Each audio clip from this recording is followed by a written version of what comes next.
I'm not absolutely sure why I'm sharing this with you. To be honest, I mean, this is just YouTube, but I will. I think it was about 6 months ago that she died. Perhaps a bit, obviously a bit more before that she was diagnosed. This is my aunt, my wife's aunt, who I was quite close to. She died of cancer, which of course is a very sad thing, but it happens, as they say. Early this year, my brother-in-law died of cancer. He was diagnosed a long time ago. They thought he was okay, then it came back. It happened. They thought he was okay, then it came back, and I don't know how long he had these problems. A couple of years maybe, but it went on a long time, and eventually he died. He was what it is. It's my wife's sister's um, late husband. They were together for I don't know several years. It was a second marriage, so they were sort of not young when they got married.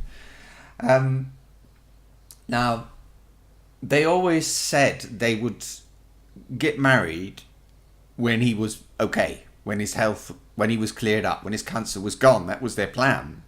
But of course, that didn't work. That didn't happen. So, when he knew he had a couple of weeks left, they got married in hospital. It was kind of one of it's like an emergency thing. She went to the offices one day and they were married the next day in hospital. A justice of the peace or whatever they call them here in Spain went to the hospital. So at the last minute, I mean, I had 12 hours notice, something like that. So I had a phone call, and I said, my wife had a phone call. Could we go? Because we did, and I was best man. Yeah, in hospital. And then a couple of weeks later, he was dead. And two people dying, it sort of made me think, I suppose, about the fragility of life. And I thought all these wonderful, deep things about keep in touch with my brothers. Get in touch with one of my brothers. I don't know why, but we just never speak. You know, it's just one of those things. They say you can choose your friends, but you can't choose your family. We're just not close. It's just how it is. So anyway, I made this decision and nothing happened. I didn't get in touch. I have since then, eventually. Later this year, sort of, I don't know when it was, a few months ago anyway, maybe. My wife had lumps in her neck, and for a while we thought it was cancer.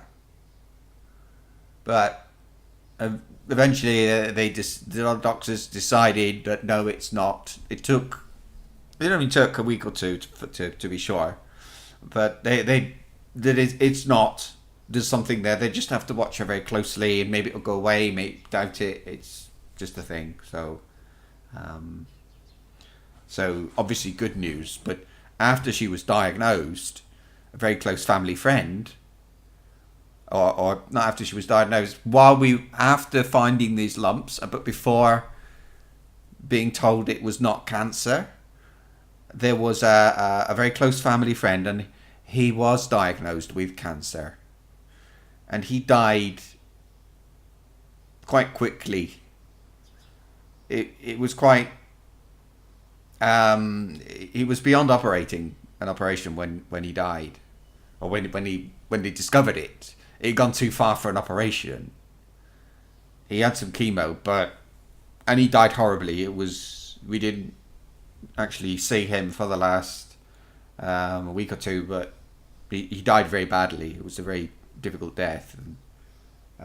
So all these things happening over this was like over 4 or 5 months, and it made us think that my wife is very ill, and that's just, that's how it is. There's nothing we can do about that.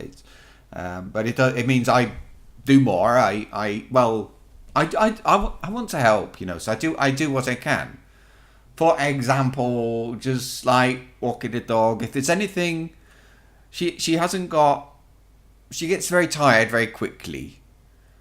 She's also got things wrong with her spine and different things like that, her neck and all kinds of stuff. So she can't do a lot of very physical stuff, lifting and things like that. And the dog pulls very hard on the lead. He's young and he's a pain in the ass, but he does.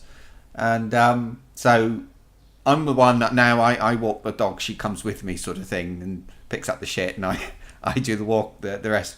And there are other things that I do, and we have somebody who comes in to help to do things around the place, because I'm not perfect with my health. So we have somebody who comes in from time to time to do things as well, to just help out a bit. So that's very difficult. A couple of weeks ago, my mother-in-law, she was, I don't know if they call it jaundice, but she looks sort of yellow. She's more than 80, she's 80 something, and she was very yellow, so they took her into hospital. She was there for a few days. She had about 3 units of blood, I think, and so on. And they did a lot of tests while she was there they could sort of fix it. She's old and things don't work as well as they should. But they thought, well, there should be a reason for this happening. And they have discovered what that is. And she has a large, I suppose they call it a tumour, a large lump in her inside. And it's inoperable. It's attached to, I can't remember. It's her stomach, is it her pancreas, I think, or her liver. It's anyway. There are like 3 different things it's attached to inside her, and it's pretty big. So, and they can't operate. There's nothing. They can't do anything. They just have to. She's gonna die. She's terminal, and it could be even a few weeks, or it could be a few months, but it won't be more than that. They don't know, I suppose. So she actually doesn't know. But that's kind of okay. She gets confused. She forgets things. I don't want to say she's senile. She's just old. People get like that sometimes. So that's the position she's in. So last 6 months we've had aunt died, brother-in-law died, close friend of the family. My wife's very ill. For a while family friend was dying, she was waiting to find out if she had cancer. She can't do very much anymore. Now mother-in-law's going. I'm going away in July. I'm supposed to be going away for a month or 2.5 months to England, Plymouth, our second home. And my wife was going to come for August and half of September. She needs to be in Spain in July. It's complicated, but she just does. All right, but now I don't know. I mean, it could be. I don't want to be away when my mother-in-law dies. And apart from the obvious, there's the practical side that here in Spain, what would happen? Like if she died now, this moment, it's nearly 10 o'clock. If she died now, either this evening or tomorrow afternoon or something like that, there'd be it's a bit like a wake. You sit in a big room, big or small room, quite a large room for her, I think, with the coffin. It's behind a glass window, but the coffin is in the room, and you sit, and everybody comes and pays their condolences. It's like the public part of the funeral process, and then probably the next day or the day after that, you have the funeral, which is just family. The actual burial or whatever. I think it'd be a burial, I think. But we just have to wait. When these things happen, I suppose, I at first when people started dying, I started to say, well, yeah, I'm going to make sure I keep in touch with my family and so on and other people, because I don't want them to die without me saying hello. I don't want any regrets. But more than that, I think it's the right thing to do, and it's what I want. So that's where I was going, but it hasn't really happened. But what it has done, I suppose, it's a general changing of my way of thought. So, for example, this morning I sent an email to both of my brothers with some old photos attached, and a link to download some photos that I had that belonged to my father. And it's just little things. I think I found myself thinking of things that I might not have thought of before. Like, I think about the brother I don't speak to, and I sent him a few emails. He hasn't actually answered, and I don't want to say, oh, I'm in touch with this, and I don't want to tell you that you should get in touch with your family and friends, because you never know when they're going to be dead and when they're going to be gone, or when something else happens. Or I don't want to tell you to make sure you've got your will and everything in order, that everybody knows what you want to happen when you die, because I've done all that and I've thought about those things. I don't want to tell you how to do anything, but I want to share it with you because it's had such a profound effect on me. I'm going to say, like, I'll stick this at the end because people don't listen to the end. I don't, never listen to the end of a video. It's going to affect, well, it's affecting YouTube a little. Instead of videos every day, like yesterday, I just couldn't record. I wasn't in the right frame of mind, so I didn't. And today, you might get a video. I don't know. I sort of. No, you won't. You won't get any today. You might get one. You'll get one tomorrow at least, maybe two, but we'll see. So it's kind of like that. I don't feel.